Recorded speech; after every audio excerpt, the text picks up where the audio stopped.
Survivor Series is tonight, and this is usually one of the harder pay per views to predict nowadays. Because Survivor Series, mostly Survivor Series matches, you can't really say who will win or who will be the sole survivor or who will be that. But honestly, this pay per view could be a lot better than what the card is right now. I mean, it's not bad, but it could be better.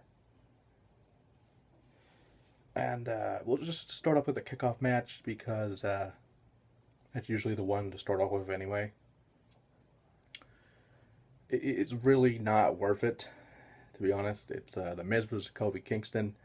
I would use, this isn't even a pay per view when I use this as a piss break. This is actually weird how they set this up because originally it was supposed to be Miz having a few promos on the European tour before the match, and then showing the promo with Miz and Kofi Kingston walking out of the tag match, or wherever it was, and then the Miz turning on Kofi, which honestly made that match worthwhile anyway. But it's just the way they did it turns this off for me. But if I were to pick a winner, I mean, honestly, you're making the Miz heel again. It would make sense to put the Miz back on that pedestal that he was on a few years ago, or at least start that up. And next we have the Intercontinental Championship match, which is on the main card, around the main card here, and the rematch for the Intercontinental title, Big E versus Curtis Axel. This match on Raw was amazing. I'm actually glad they didn't do it at SummerSlam or whatever it was, whenever it was supposed to happen. And you gave Big E the other title match with Ambrose and built that up. So for now, I mean, I always knew Big E would honestly hold a title, and it would be really soon. I mean, the first NXT champion, or the second rather, but the first African American NXT champion, to be honest. But with this, I honestly would have to go with Big E just because he just won the title, and wouldn't make sense just to flip flop the title back to Axel. It wouldn't make sense, and usually these are the easier ones to get through, because the next one is a headache in itself. Because we have Team Total Divas against Team Diva, or True Diva, or whatever they're wanting to call it. So we have the cast of Total Divas, JoJo, Eva Marie, the Funkadactyls, the Bell Twins, and Natalia against Alicia Fox.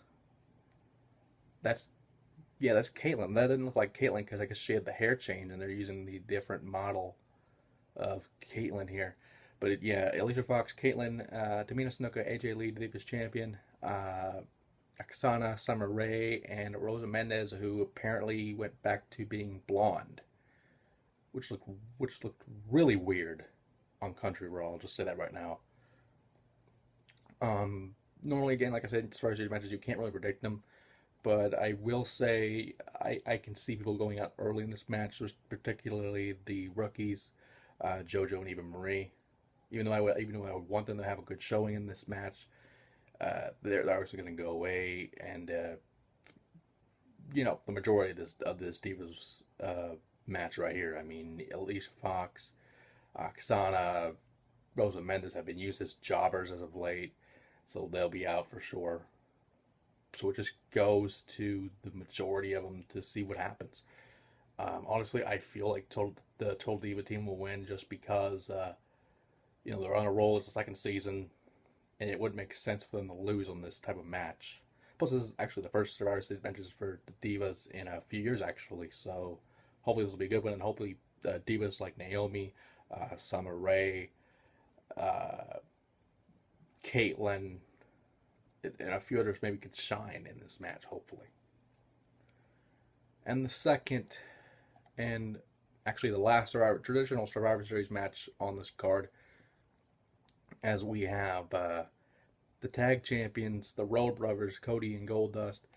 Uh, the Usos and the returning Rey Mysterio, who we actually thought wouldn't make it due to an apparent injury he suffered during his return to Raw, facing the Real Americans and the Shield.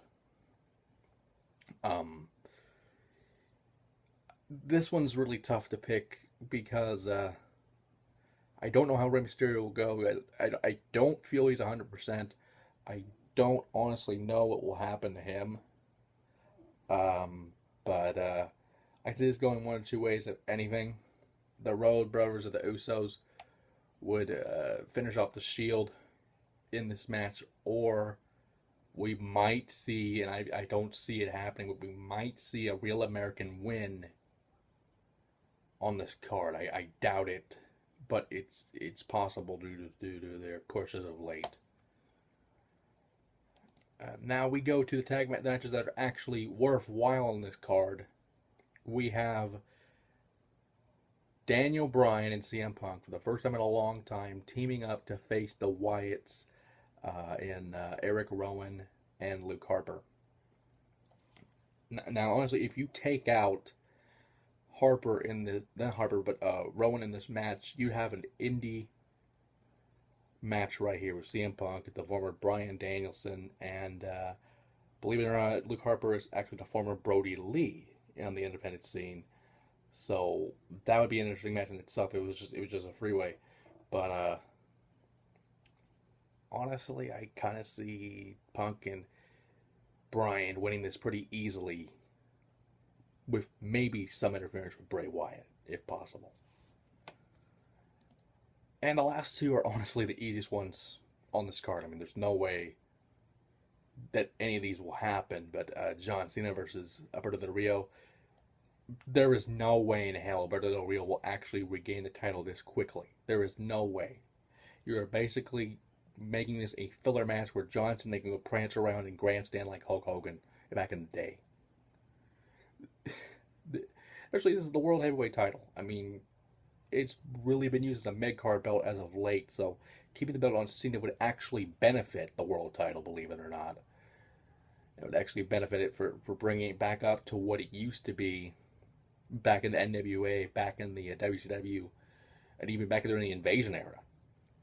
And even, hell, if you count the Ruthless Aggression era, it was a top-tier belt, and now it's basically a mid-card belt, along with the Money in the Bank briefcases, if you would actually count them as titles. There's no way that John Cena will lose this belt. I hate to say that, but it's true. Much like the WWE Championship match with Randy Orton versus The Big Show. Big Show has not held a WWE Championship since, I believe, 2003 or 2004. So there was absolutely no way we will see him winning the belt against Randy Orton, especially since he got the belt back at Hell in a Cell. Why are these matches even happening? I don't know.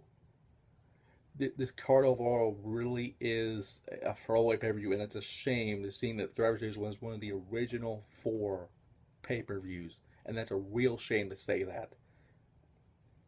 It's tonight, so hopefully they can prove me wrong.